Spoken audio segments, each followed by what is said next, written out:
Fala pessoal, tudo bem? E aí, estudando bastante? Esse é o momento, né? Esse é o momento, daqui a pouco tá chegando aí a prova tão esperada e acho que esse é o momento de continuar aí pegando firme e preparei para vocês aqui um curso de reta final de língua portuguesa. Claro, sendo um curso de reta final, já queria deixar claro que não temos como ver tudo, não temos como detalhar demais cada assunto que nós vamos ver aqui, mas eu trouxe bastante coisa aqui, nessa primeira aula pelo menos, bastante coisa que vocês precisam saber para acertar qualquer questão que apareça sobre estrutura e formação de palavras, beleza? E mais, eu vou mostrar para vocês também as questões aí da banca Sesgran Rio, que já cobraram esse tipo de assunto. Nós vamos ver que não é um assunto muito recorrente na própria banca, apesar de no caso do CNU, o edital prevê esse conteúdo, né? No caso do concurso da Caixa, esperamos que esse conteúdo também esteja no edital. Tá? Caso não esteja, essa aula não serve para você que está estudando para a Caixa Econômica Federal. Mas antes do edital sair, já aconselho que você continue assistindo, porque tem grande chance de o edital de nível médio da Caixa, sendo da mesma banca, vir muito parecido, se não igual ao edital do concurso CNU Bloco 8. Beleza? Então vamos lá, sem mais delongas, vamos partir aqui para a primeira tela e ver o que eu trouxe para vocês. Olha só, aqui nós temos o item aí, né, do nosso edital, classe, estrutura, formação e significação de vocábulos. A gente começa aí, pessoal, pela estrutura e formação, beleza? Por quê? É mais interessante a gente primeiro conhecer a estrutura e formação dos vocábulos para depois classificar, né? Ou seja, para depois estudar as classes gramaticais ou classes de palavras. Maravilha? E depois a gente encaixa ali esse item significação também, provavelmente ali na parte de interpretação de textos, enfim. Mas vamos lá hoje trabalhar estrutura e formação das palavras. Outra coisa para deixar claro é muito difícil, pessoal, cair em prova estrutura das palavras, ou seja, ele cobrar alguma questão específica sobre estrutura das palavras. Ah, Diogo, mas está no edital. Pois é, na verdade ele quer que você conheça esses nomes para que na hora que cair alguma questão de formação de palavras, você saiba do que se trata um radical, né? Você sabe do que se trata um sufixo, um prefixo, maravilha? Agora, Diogo, isso quer dizer que eu não preciso estudar porque não vai cair? Não, não. A gente pode encontrar numa questão de prova nossa aí, né? Nos próximos meses, nós podemos encontrar uma questão que trabalhe morfemas, né? Estrutura da palavra. Então, estamos aqui com essa introdução aí, basicamente. Claro que essa parte de estrutura das palavras vai servir muito para nós depois quando falarmos aí de formação de palavras. Maravilha? Mas, de novo, reforçando que pode sim cair na sua prova estrutura das palavras, até porque está previsto ali no edital, nesse mesmo item aqui, né? Nós temos aí a previsão de estrutura das palavras, beleza? Então estamos aqui, hoje nós vamos falar de estrutura e formação das palavras. Vamos lá, pessoal, curso de reta final, vamos ser bem objetivos e no final vamos ver questões da banca Sesgran Rio. Vamos lá, estrutura das palavras. Eu coloquei aqui, pessoal, a análise da estrutura das palavras nos permite conhecer elementos significativos, ou seja, elementos que você utiliza para formar novas palavras, que você utiliza para significar ali uma mudança de gênero, uma mudança de número, uma mudança de modo, de tempo, quando nós falarmos de formação de palavras ali nos verbos, tudo bem? E aí eles participam de sua formação, isso aí. Ou seja, estrutura das palavras, ela permite nos conhecer elementos significativos. E o nome desses elementos, pessoal, é morfema, beleza? Então, esses elementos significativos que participam aí do processo de formação de novas palavras, nós chamamos de morfemas. E nós temos alguns tipos de morfema, tá? O importante é saber que o morfema é o menor elemento significativo formador de vocábulos. Ou seja, eu posso ter vários morfemas agregados para formar um vocábulo, beleza? Então, logo, dentro de uma palavra, pode haver vários morfemas. É isso aí que a gente vai ver. A princípio, nós vamos entender, né? Diogo, na verdade, o que é esse morfema? O que são os morfemas? Quais são as classificações dos morfemas? Vamos ver daqui a pouquinho. E vamos ver como esses morfemas se comportam no processo de formação de palavras, na estrutura das palavras, como eles se comportam nesses processos aí de derivação, de variação mesmo, de flexão das palavras, tudo bem? Vamos lá então. Os morfemas, pessoal, eles têm 3 classificações, tá? Eles podem ser classificados primeiro em morfemas lexicais. Diogo, nunca ouvi falar disso na vida. Pois é, mas tenho certeza que você já ouviu falar em algum momento de radical da palavra, não é isso? Então, o morfema lexical nada mais é do que o radical da palavra. Radical, pessoal, para nós aqui não vai interessar a diferença de radical e raiz, tá? Isso aí é para quem vai estudar etimologia, para concurso público, radical tá ótimo, tá? Então, o que é o radical, Diogo?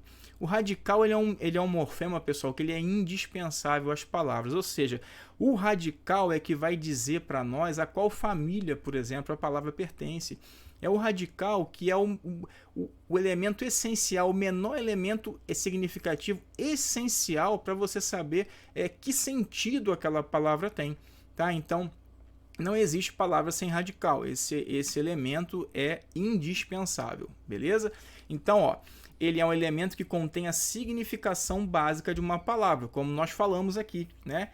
Com esse elemento, com o morfema lexical ou radical, eu sei a família dessa palavra, né? Eu consigo perceber até a familiaridade entre duas palavras, entre 3, entre 4, entre 5 e por aí vai, tudo bem? Por conta do radical. E as agrupa em uma família. É isso aí, pessoal. Se na prova aparecer essa palavrinha aqui, ó, cognata, você pensa que são palavras da mesma família, tudo bem? Então, vidro, vidraceiro, vidraça, vidraçaria, vítreo, tá? Tudo isso aqui nos leva a entender que essas palavras são todas da mesma família. Por quê? Porque o radical é igual na maioria delas, né? Na maioria dessas palavras que eu falei aqui, mas vocês perceberam que no final eu falei vítreo, vitrificar, né? Diogo, por que eu venho ali com radicais? Vidro, vidraça, vidre, e de repente tem vitre. É porque alguns radicais, pessoal, eles podem sofrer esse processo aí de alomorfia, que a gente chama. Você também não precisa saber esse nome na hora da prova. Não precisa saber essa classificação para sua prova. Só pense assim, alguns radicais sofrem variação na formação de algumas palavras.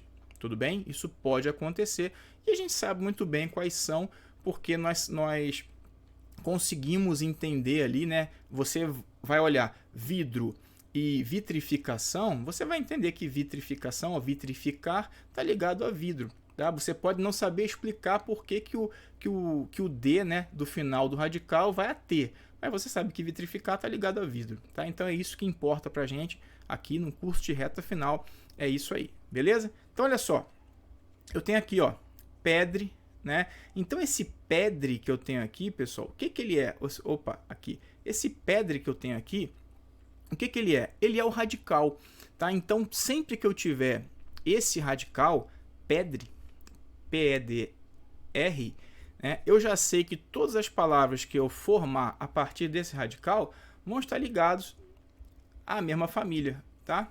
Então vão estar na mesma família. Então, por exemplo, pedra, eu posso formar pedreira, eu posso fazer aqui o substantivo pedrada, eu posso formar o verbo petrificar, né? Aqui, como vitrificar, também eu tenho uma pequena alteração, tá? Mas não importa. A gente vai ver aqui, ó, que em todas as palavras que nós escrevemos aqui, em todas as palavras eu tenho o mesmo radical.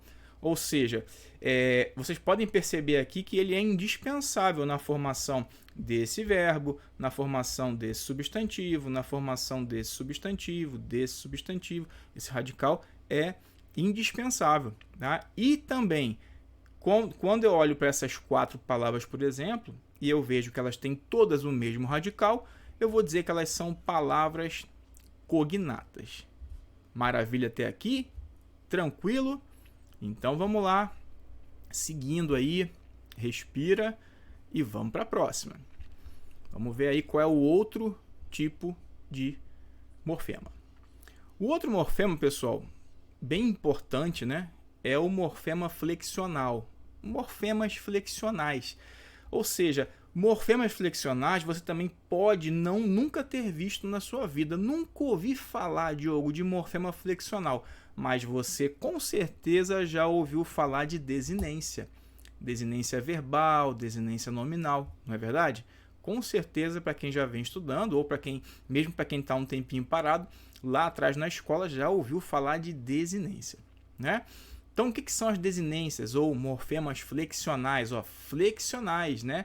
Então, as desinências participariam aí nas flexões das palavras, na flexão das palavras. Vamos lá.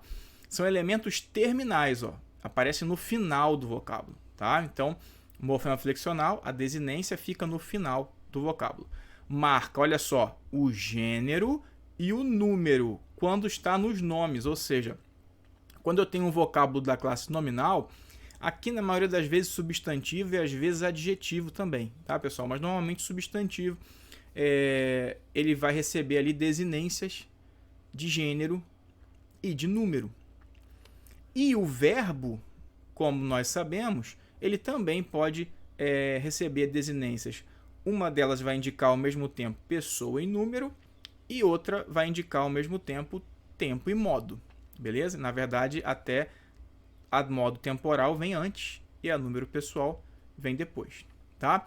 Mas desinência é para isso. A desinência ou morfema flexional, é um elemento que vai aparecer no final da palavra e no substantivo ela pode marcar o gênero ou o número, ou seja, nos nomes, né, substantivo ou adjetivo normalmente aí, e nos verbos ela vai indicar tempo e modo ou pessoa e número. Esse é o papel da desinência ou morfema flexional. Maravilha? Então olha só, exemplos aqui. Gênero e número nos nomes, desinências nominais. Pessoal, eu tenho o radical menin. Menin. Eu posso formar, veja aqui, eu tenho o radical menin. Esse é o primeiro morfema que nós vimos. Eu posso formar aqui várias palavras da mesma família a partir desse radical. Então eu posso formar meninada, meninice, né? Meninos e por aí vai. Menina, meninos, meninas. Posso formar várias palavras a partir desse radical. E aí o que acontece? Eu tenho aqui, na verdade, a palavra meninas. Então vejam que ao radical menin eu estou acrescentando esse AS. E quem são essas duas letrinhas aí que fazem parte da terminação? Então, pessoal, olha só. O A, para nós aqui, é a desinência nominal, porque está no nome, do gênero feminino. Ou seja, a maioria dos gramáticos da língua portuguesa entende que essas palavras que têm variação em gênero, quando elas estão no gênero masculino, elas estão no gênero neutro. Tá? Então, a variação, ou seja, melhor, a flexão, ela vai se dar para o gênero feminino. Beleza? Se eu quiser mudar, alterar o gênero da palavra. Tudo bem? Então, vamos lá. De novo, eu tenho aqui o radical menin, né? Nós colocamos o A, estou formando uma palavra, né? Ou seja, um substantivo feminino. Eu coloquei uma desinência nominal de gênero feminino. Então, esse A, na verdade, vai ser uma desinência de gênero. Ou seja, estou flexionando essa palavra no feminino. Diogo, mas tem um S também. Beleza. Esse S aqui vai ser a nossa desinência nominal, também está no nome, óbvio, de número plural. Ou seja, se eu quiser, a maioria das palavras da língua portuguesa formam plural com o simples acréscimo do S. Né? Nesse caso aqui, é um exemplo desse, né? e nós temos aqui a letra S, ou seja, indicando que se tratam de várias meninas, ou pelo menos duas meninas, no mínimo duas meninas, tá? Então eu estou flexionando também esse vocábulo no plural, beleza? Então eu vou chamar o A de desinência e o S de desinência. Ou seja, são desinências nominais que, como nós vimos no nome, elas marcam número, né, e gênero. Beleza? A B traz verbo para nós. Vamos lá ver aqui os exemplos de desinências nos verbos. Então, como eu falei, vai ter uma desinência que nós chamamos de número pessoal, que vai indicar ao mesmo tempo número e pessoa. E nós temos uma desinência que nós chamamos de modo temporal. Lembram disso aí? Que vai indicar ao mesmo tempo o tempo e o modo dos verbos. Beleza? São as desinências verbais. Então vamos lá ver que segue mais ou menos o mesmo padrão aqui no radical. Ó. Eu tenho radical, eu tenho a palavra, né, vendêssemos, que é um verbo conjugado aí no pretérito imperfeito do subjuntivo. Se você não lembra disso ainda, calma, que nós vamos chegar lá no verbo. Beleza? Então nós temos aqui o radical vende. Esse aqui é o radical. Então vejam que a partir desse radical aqui, eu posso formar várias palavras da mesma família ligada à venda. Venda, vendido, vendedor e por aí vai, tá? Então vamos lá, vende é o nosso radical. Aí eu peguei esse radical vende e adicionei uma letra L para ficar vender, né? Esse E aqui, pessoal, é o que a gente chama de vogal temática. Vogal temática a gente vai ver daqui a pouquinho, mas já adiantando, qual é o papel da vogal temática?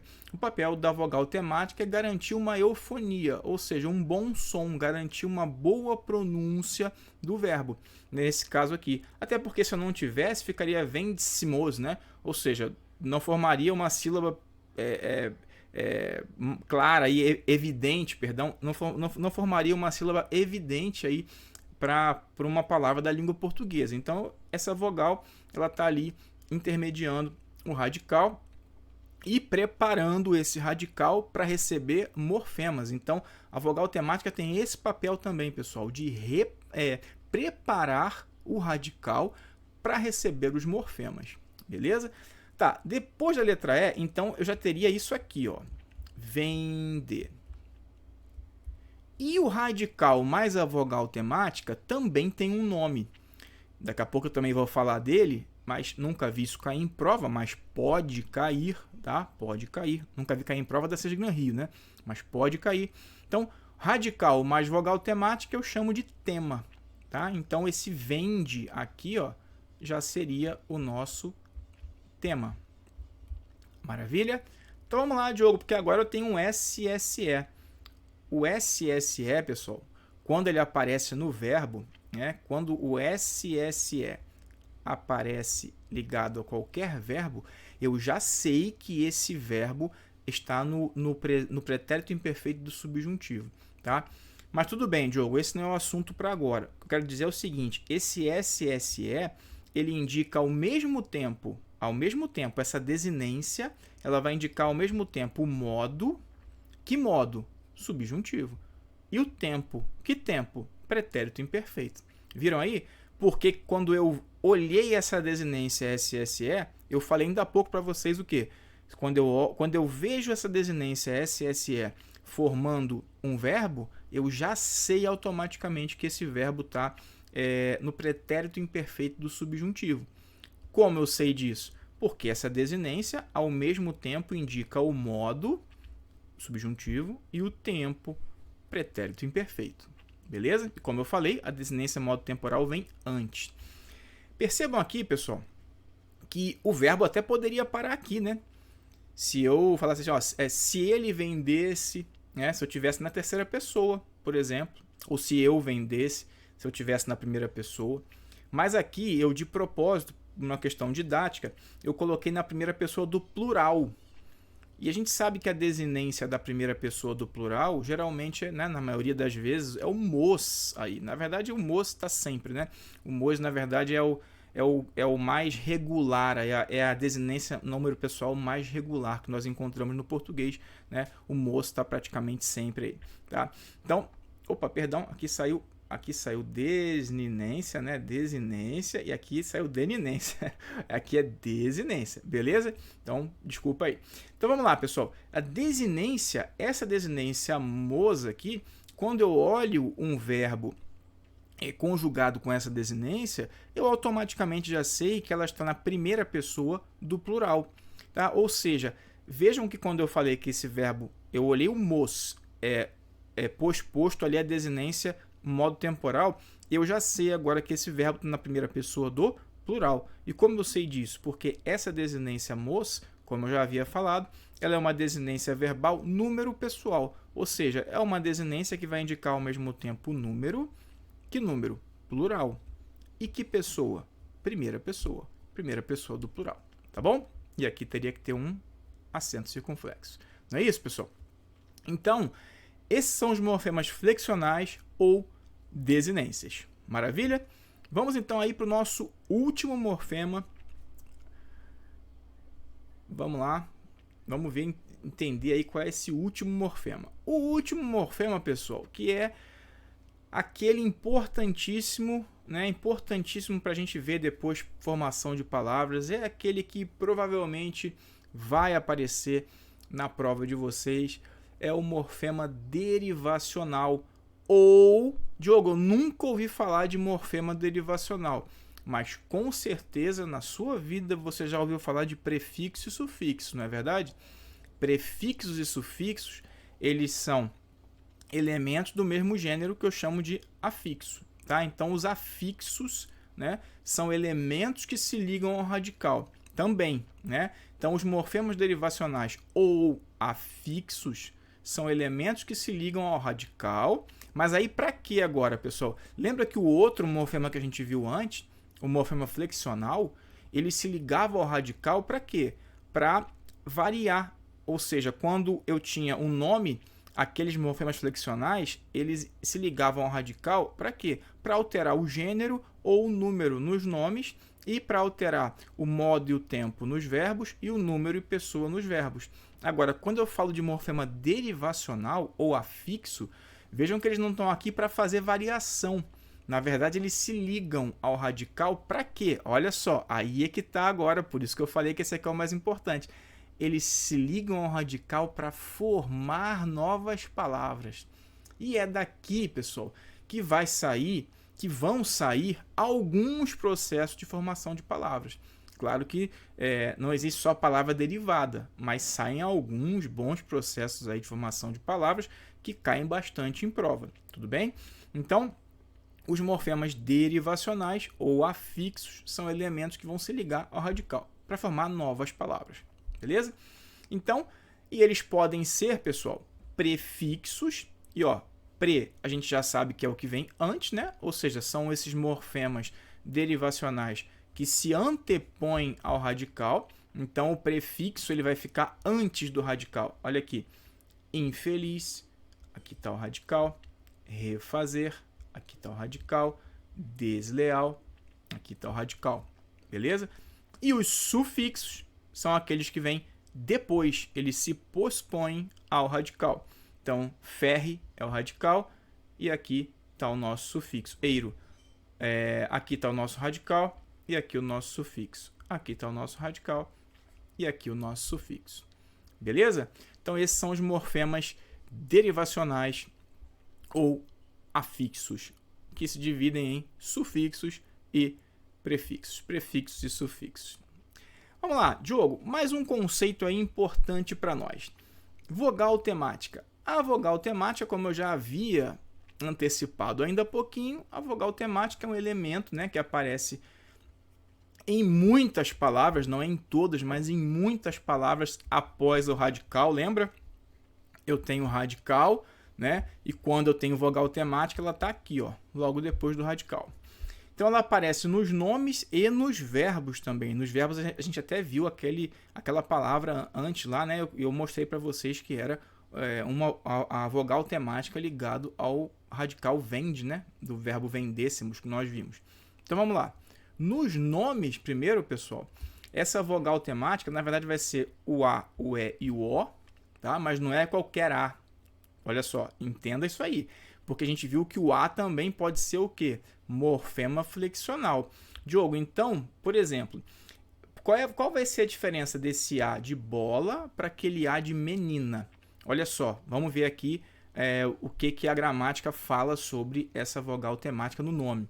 Diz que quando se liga ao radical, né, para prepará-lo para receber as desinências, como eu já havia falado, e existem 3 vogais temáticas nominais, o A, o E e o O. Isso aqui é importante. Quando átonas, tudo bem? Porque quando a palavra é tônica, pessoal, não tem vogal temática. Tá? Então, por exemplo, parar, esse A é vogal temática? Não. Essas palavras são atemáticas. Essas palavras que... esses nomes aí que tem o A, E e O no final da palavra, mas eles são tônicos, não são átonos, eles não são vogais temáticas. Beleza? Então, vamos lá. Bola, pente e saco. Por que essas vogais são vogais temáticas, pessoal? Né? Na verdade, por que esse A aqui ele é vogal temática e ele não é a minha desinência de gênero? Porque, pessoal, desinência de gênero ela serve para flexionar uma palavra no masculino para o gênero feminino, ou, em outras palavras, no gênero neutro para o gênero feminino. Bola não é o feminino de bolo, não é isso? Pente não é o feminino de pento, por exemplo, né? E saco, né? Nem poderia ser feminino, porque termina com O. Tá? Então é isso, a vogal temática ela está aqui ligada ao radical para preparar esse radical para receber desinências. Então você botar sacola, né? Eu estou formando a bolada, por exemplo, então eu preciso dessa vogal aí, tá? Pentear, então eu preciso dessa vogal intermediando o radical e a desinência que possa vir a aparecer ali, tudo bem? Então eu posso ter uma desinência ali e eu preciso dessa vogal temática para intermediar o radical e a desinência que pode aparecer, beleza? Então cuidado com isso. O A pode ser, no nome, ele pode ser morfema flexional ou desinência quando ele realmente formar um feminino. Ou ele pode ser uma mera vogal temática quando ele não alterar o gênero da palavra. Quando ele estiver somente preparando essa palavra para receber uma desinência. Maravilha? Vamos lá. E nos verbos, Diogo, para encerrar esse bloco da aula, e nos verbos, Diogo? Nos verbos, essa vogal temática ela se liga ao radical, né, e são aquelas vogais que nós sabemos que estão ligadas às conjugações verbais. Primeira conjugação, segunda conjugação e terceira conjugação. Amar, vender, partir. Né? Então são essas as vogais temáticas que estão ligadas ao verbo, às verbais. Então, ó, pular, correr, partir. Né? Vejam que aqui eu tenho radical, aqui eu tenho radical e aqui eu tenho radical. Ou seja, para eu formar o verbo, eu estou colocando esse R, né, para formar o infinitivo aqui.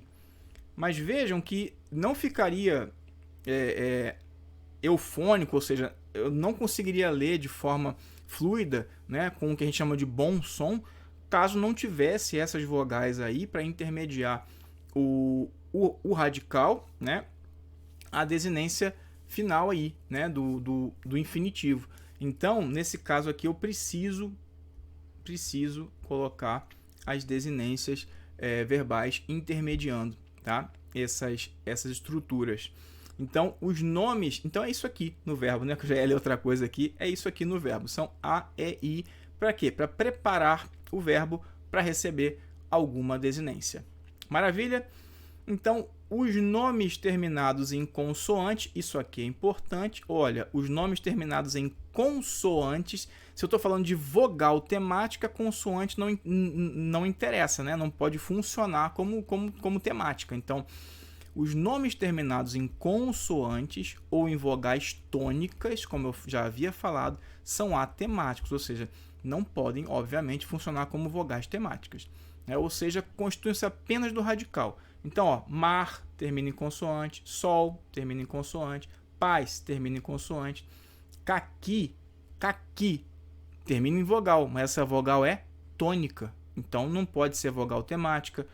Tambor termina em consoante, pará termina em A, Diogo, mas esse A de parar é uma vogal tônica, Então não pode também ser a vogal temática. Beleza? Então é isso aí. Vamos apagar aqui e vamos ver aí o que nos espera no próximo bloco. No próximo bloco nós vamos falar do tema e dos elementos de ligação. Beleza? Então é isso, pessoal. Então é isso, espero que vocês tenham entendido tudo aqui até agora, tudo que a gente falou. Esses morfemas são muito importantes, principalmente em questões de formação de palavras, você saber radical, né, e os afixos, ou seja, prefixos e sufixos, tá? E entenda também essa diferença entre vogal temática e entre desinência de gênero, tá? O A e o A aí que geralmente costuma pegar mais, beleza? Então é isso. Solta a vinheta aí, que daqui a pouco a gente volta. Tchau, tchau.